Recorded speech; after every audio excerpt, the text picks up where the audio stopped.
Bonjour, donc dans cette nouvelle vidéo, nous allons voir les grands mythes et plus précisément dans le premier épisode, nous allons voir Chronos, donc dans la mythologie grecque.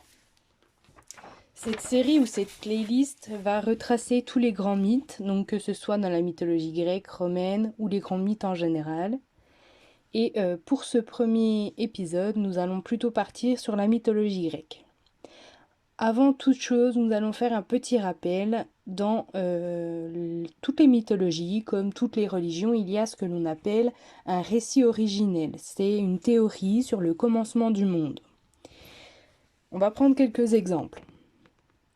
Dans les religions abrahamiques, c'est-à-dire on va regrouper le judaïsme, le christianisme et l'islam, il s'agit d'un seul Dieu qui va façonner le monde.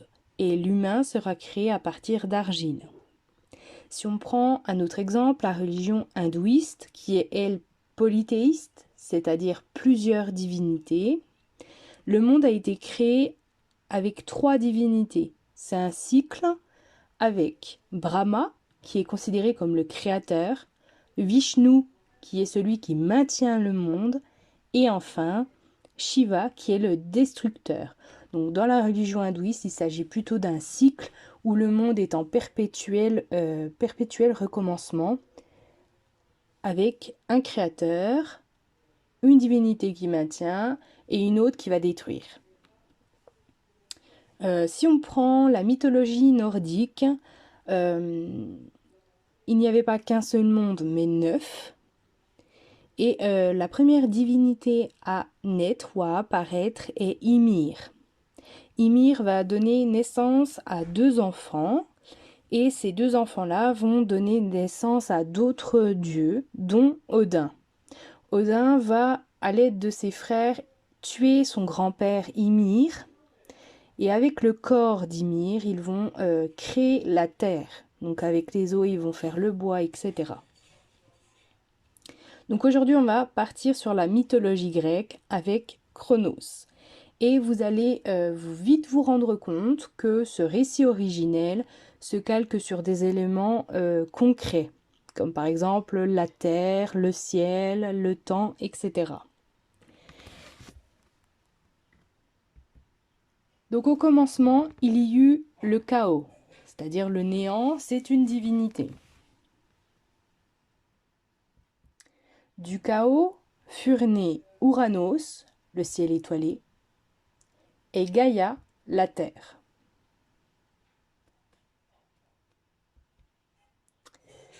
Ouranos et Gaïa eurent ensemble 12 titans et titanides. Ce sont les enfants que l'on appelle de première génération, les titans et les titanides. Donc titanides, c'est juste le féminin de titan.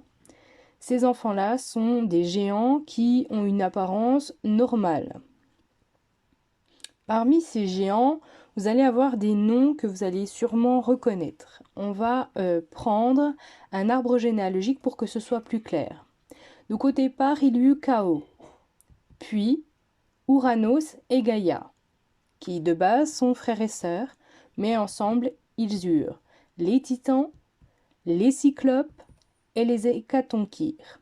Donc les titans, ce sont des géants d'apparence normale, les cyclopes, ce sont des géants avec un seul œil, et les hécatonchires, ce sont des géants avec 100 bras. Parmi les titans, il y eut Thémis, une déesse de la justice, qui est dans la plupart des cas représentée avec une balance dans laquelle elle va peser les arguments. Ensuite, Phébé. On a très très peu d'éléments sur cette déesse-là, mais dans la plupart des cas, elle est associée à la lune. Enfin, on a Céos, qui est lui marié à sa sœur Phébé. Et ensemble, ils ont eu 2 filles, Létos et Astéria. Ensuite, on a Chronos, qui est le plus jeune des titans. Mais il n'est pas à confondre, attention, avec Chronos, qui s'écrit avec un H au début, C-H-R, qui, lui, par contre, est le dieu de l'espace et du temps. Donc ce n'est pas du tout le dieu du temps, puisqu'on n'a pas le H. On reviendra un peu plus tard sur ce dieu-là. Ensuite, parmi les titans, nous avons eu Krios, Mnémosyne, qui est la déesse de la mémoire, qui s'est mariée à son neveu Zeus, avec qui elle aura 9 enfants, 9 filles, que l'on appelle des muses.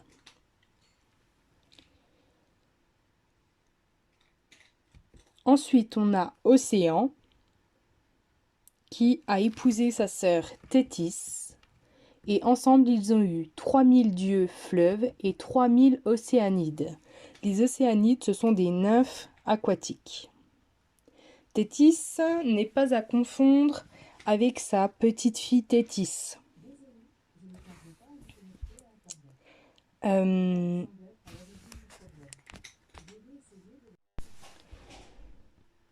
Thétis, parmi les titans, elle favorise la fécondation dans le milieu marin.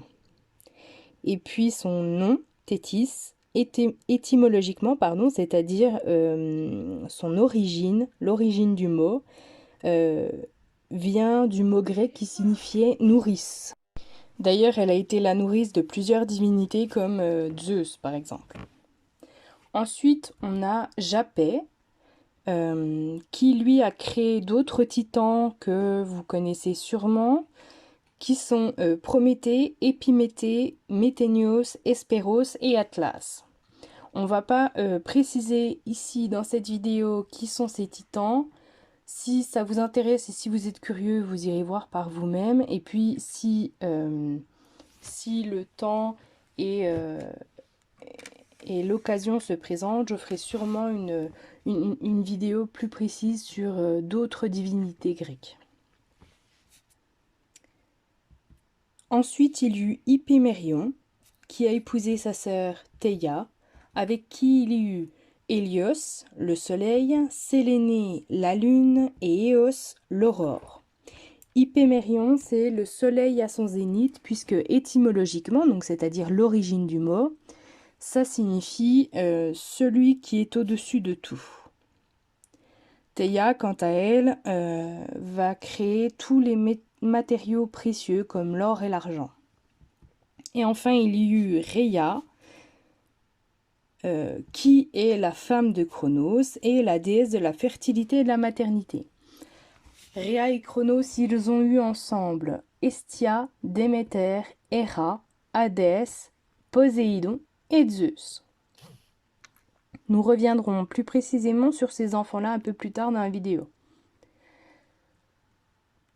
En conclusion, nous avons donc des titans, des cyclopes et des hécatonchires qui sont nés de l'union entre le ciel étoilé Ouranos et la terre Gaïa. Ouranos enferma tous ses enfants dans les entrailles de Gaïa, de la terre. Cette dernière, Gaïa, voulant se libérer et libérer ses enfants, en même temps, je la comprends un petit peu, ça doit pas être super d'avoir des enfants coincés dans son ventre. Donc Gaïa, elle donna une faucille en silex à son plus jeune titan Cronos.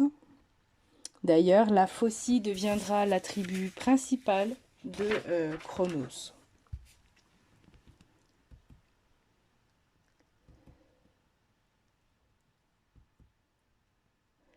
Quand Ouranos descendit sur Gaïa, Cronos et ses frères se placèrent aux quatre coins de la terre et tendirent une embuscade à leur père.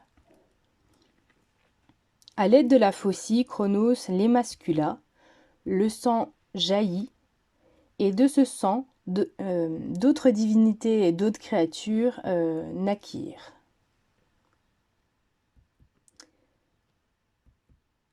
Ainsi, Cronos prit le pouvoir à la place de son père Ouranos et libéra ses frères les titans. Mais Cronos prit la décision d'enfermer ses frères les cyclopes et les hécatonchires dans le Tartare.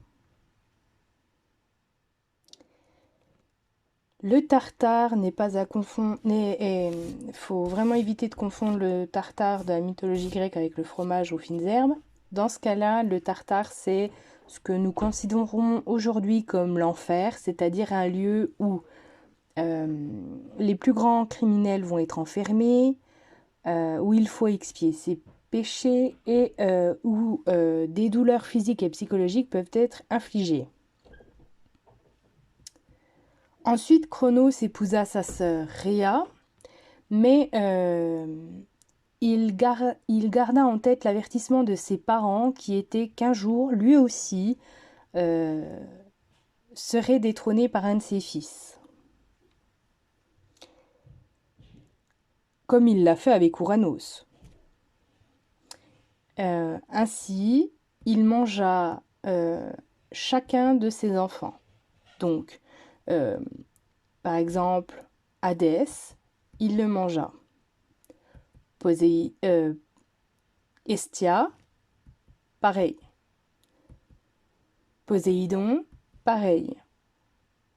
Déméter, pareil. Et Héra, pareil. Mais Rhea a appris l'avertissement de Gaïa et de Ouranos, et lors de la naissance du 6e enfant, Zeus, à la place de donner l'enfant à Cronos pour qu'il le mange, elle lui donna une pierre qu'elle l'enveloppa dans des draps. Cronos n'y vit que du feu et mangea la pierre à la place de son enfant. Zeus grandit loin de son père et il demanda à Métis, une océanide, donc une océanide c'est les nymphes aquatiques, il demanda à Métis de donner un vomitif à Cronos.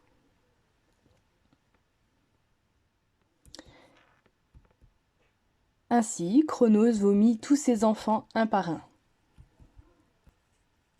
Même la pierre qu'il avait ingérée à la place de Zeus. Zeus prit alors le pouvoir à son père, comme la prémonition de Gaïa et Ouranos. Et une guerre débuta. Donc Zeus eut de son côté certains titans, il libéra même les cyclopes et les hécatonchires. En revanche, certains frères de Cronos, comme par exemple Japet, n'ont pas pris position dans cette guerre. Quoi qu'il en soit, Zeus gagna la guerre et prit le pouvoir.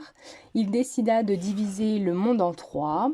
Donc la mer serait dirigée par son frère Poséidon, le ciel par lui-même, donc Zeus, et le monde souterrain par Hadès. Donc le monde souterrain, ce sont les enfers. Les enfers, ce n'est pas comme on le considère aujourd'hui. La vision que l'on a des enfers aujourd'hui, c'est le Tartare. Les enfers, c'était vraiment un monde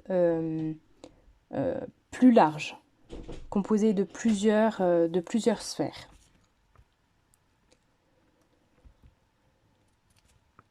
Zeus décida d'enfermer tous les titans, y compris Cronos, dans le Tartare, donc je vous l'ai expliqué tout à l'heure. Et les hécatonchires avaient pour mission de garder Cronos enfermé. L'épisode de la guerre est appelé la titanomachie. Certaines versions de ce mythe expliquent que Cronos n'a pas été enfermé dans le Tartare, mais il a été exclu comme ses frères sur une île. Quoi qu'il en soit, voici donc le récit du mythe de Cronos et le début du mythe de Zeus.